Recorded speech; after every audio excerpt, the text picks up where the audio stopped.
Could it be? Could it be?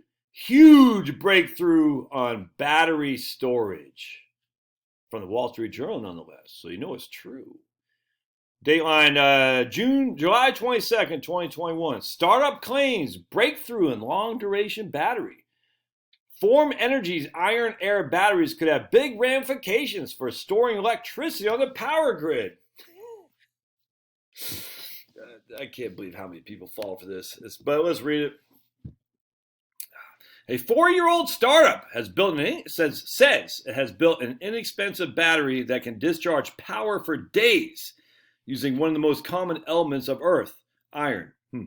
So keep that in the back of your mind. It can discharge. It's claiming it can discharge power for days. All right, using one of the most common elements on the Earth, iron. So discharge power for days.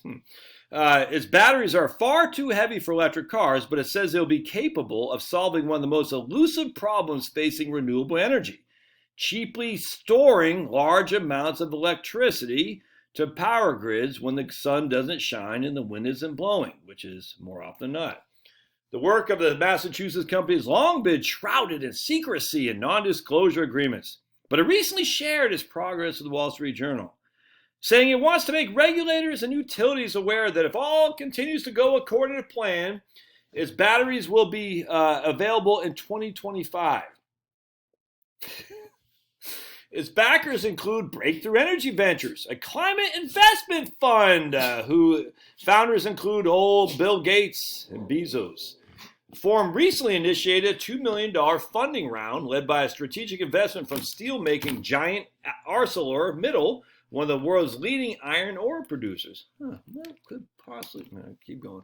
It's preparing to soon be in production of the kind of battery you need to fully retire thermal assets like coal and natural gas. They're basically saying it's preparing for the battery to be produced that will be the kind you need to retire thermal assets like coal and natural gas. And this is the CEO, Matteo, who developed Tesla's Powerwall battery and worked on some of its earliest automotive powertrains. All right, Matteo. On a recent tour of his windowless laboratory, Matteo gestured to barrels filled with low-cost iron pellets, right here, as his key advantage in the rapidly evolving battery space. His prototype, nicknamed Big Jim, is filled with 18,000 pebble-sized pieces of iron, an abundant, non-toxic, and non-flammable mineral. All right, let's keep going.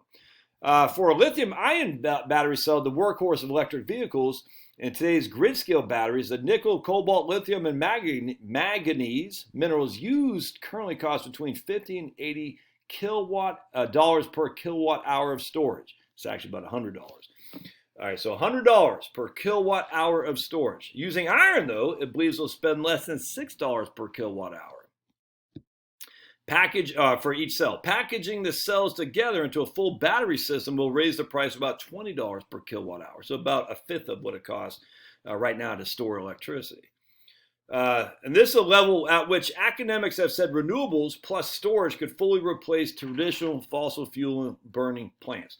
So if we get to $20 per kilowatt hour storage, that is the level that academics say we don't need fossil fuel plants anymore.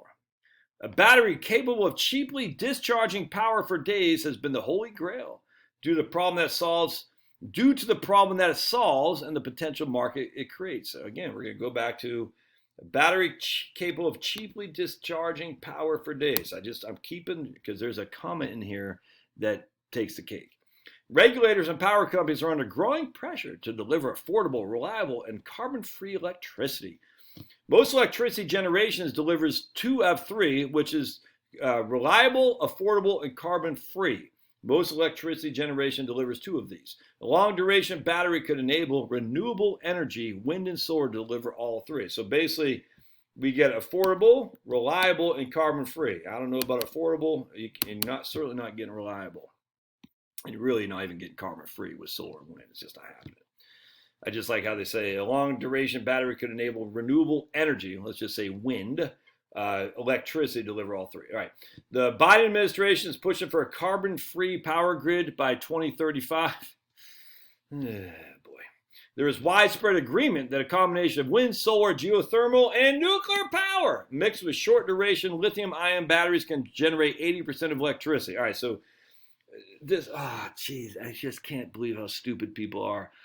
All right, so a carbon-free power grid, what does that mean? That means electricity, not energy, just electricity. Carbon-free by 2035 in 14 years. Nuclear power is part of the mix. Freaking you fools who think nuclear power we don't need. And even then, it's only going to deliver 80% of electricity. That's just electricity. That's not energy. Entire of what we all need for energy. It's just electricity. The final 20% will come from some multi-day storage. The first 80% we know is a technology pathway. It's already cost competitive, says some clown.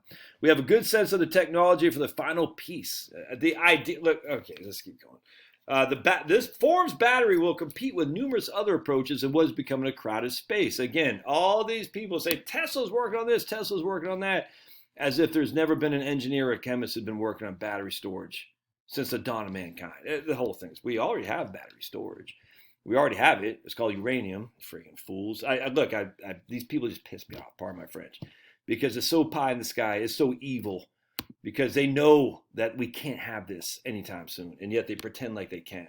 And it's all about money. Give us money.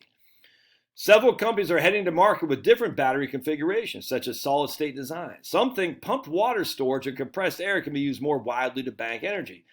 The EU is pushing the use of hydrogen to store and generate power. Others, meanwhile, are focusing on a carbon capture technology to make gas and coal-fired plants emission-free, which would reduce the need for storage of energy. I like that. Carbon capture technology. I don't have any issues with carbon, but whatever. I like coal and gas because that is a very dense storage of energy right there.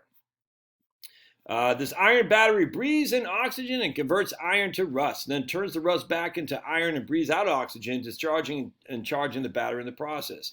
There's a Cambrian explosion of new storage technologies, and in a Darwinian sense, they're not all going to survive. But the prize is huge for both investors and society. The minute they use the term Cambrian, we know they're fake, and the minute they use the term Darwinian, we know they're up to no good. Previous high-profile efforts to develop better batteries have arced from hope and hype to bankruptcy. But since Form was created in 2017, it has attracted speculation and intrigue with its industry due to a track record of its founders. Matteo and Yetmin Ching, a professor at MIT, co-founded the Battery Pioneer. Matteo earned degrees in economics and a master's degree in Yale Divinity School before switching to a career developing new batteries. Interesting. So he's not even a chemist by schooling. That doesn't bother me, frankly. But I find it interesting because what's your degree to say, to challenge Fauci or to say we can't get the batteries? You don't have a degree in this. Well, Matteo doesn't either. After more than 7 years at Tesla, he left in 2016 to pursue what was the next big thing. He was close to signing a funding sheet for a new company when Mr. Chang called him. All right, Mr. Chang arrived at MIT as an undergrad and joined the faculty less than a decade later. He started working on a long-duration battery in 2012 as part of the Energy Department collaboration. Again, we've only been recently looking at electricity storage and batteries. And no one ever did this before 2000. Yeah, okay. In 2017, he was also working on long-duration batteries when he and Matteo decided to work together. In early 2018, they began small-scale tests. The PhD materials science vision of a middle school science fair potato battery using small pieces of metal wrapped in hardware, and there it is. All right. That's great. By 2020, as work was moving quickly, Form caught a break. It needed a critical battery component called a cathode that is impermeable to water but breathed oxygen, like a Gore-Tex jacket. An Arizona battery company, Nant Energy, has spent a decade building such a membrane for a zinc air battery. But the billionaire biotech entrepreneur who owns the Los Angeles Times wound down operations to focus on other investments. Form bought its patent as well as inventory of thousands of cathodes, which sit in the cardboard boxes in a corner of the company's building. Having this piece nailed down allows us to hit the accelerator. All right. Late last summer, it built a 1 meter tall battery called Slim Jim because it had dimensions of a trash can of the same name.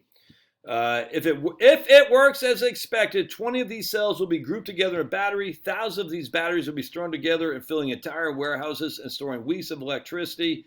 It could take days to fully charge these batteries, but the batteries can discharge electricity for 150 hours at a stretch. All right. In 2020, it plans to deploy a 1 megawatt battery capable of discharging continuously for more than 6 days. All right. Chefs will tell you it's hard to make an excellent dish with common ingredients. He said the challenge was to figure out how to make a battery using iron, air, and water-sized electrolyte. All right, so that's fine. All right, so let's. I just want to show you some conversations here. I wish them luck, and I hope it's the Holy Grail. But like other readers, I've seen many battery breakthroughs consigned to the archives. The article makes much of the power that's being delivered over several days, but I don't recall on any talk on how fast. If a battery can't deliver enough current to run high-demand devices like ovens, it is limited in its application. It's the equivalent of draining a large dam using a 6-millimeter hose. If they can deliver high current over a long period of time at a reasonable efficiency, we have a win. Yep, a winner. But that's exactly right. And here we have one of these, an auctioneer who pulled an unknown item out of a box to show the throng of buyers. Every year for the last 30 years, I've read an article about a breakthrough battery technology, and every year is the last I ever heard of them. Yep. Maybe too heavy for a car, but could have worked for a locomotive. Maybe we can invest in a superconducting long-distance electrical grid so the solar farms can be the western desert areas where the sun is shining. My experience is that neither wind nor solar will be efficient in the Midwest. Yeah, 100%. Nothing in this article about the energy density of the storage mode. It needs to be pretty high. If this works, we need to pair such storage with nuclear power generation. But oops, if we had more nuclear power, we wouldn't need all this storage because uranium has all the storage we need. And we could also get rid of ugly windmills and low-density solar farms. Nuclear is the way to go. I'm not clear why this is not being promoted more. Is it because people invested their money in bad methods of generation, like Gates, Buffett, and others? Yep.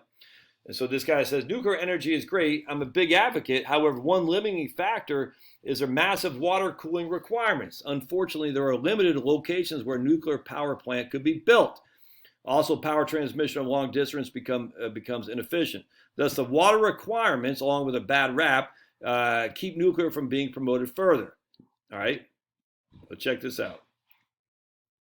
Pretty much all wind farms have and will require massive build-out of high-voltage transmission also. Yep.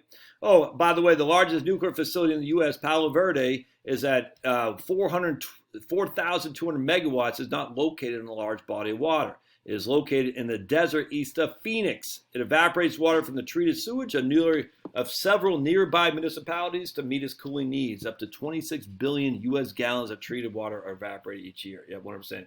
So Manuel says there are limited locations where nuclear power plant could be built because of the need for water, and yet this guy says Palo Verde is in East Phoenix. And I'm just going to share I'll do another video here in a second. Nuclear power is the only viable solution to climate change. All right, so there you go. The battery, the elixir, is that what's called? Elixir, the panacea. It's almost here. All right, keep holding your breath. We'll see you.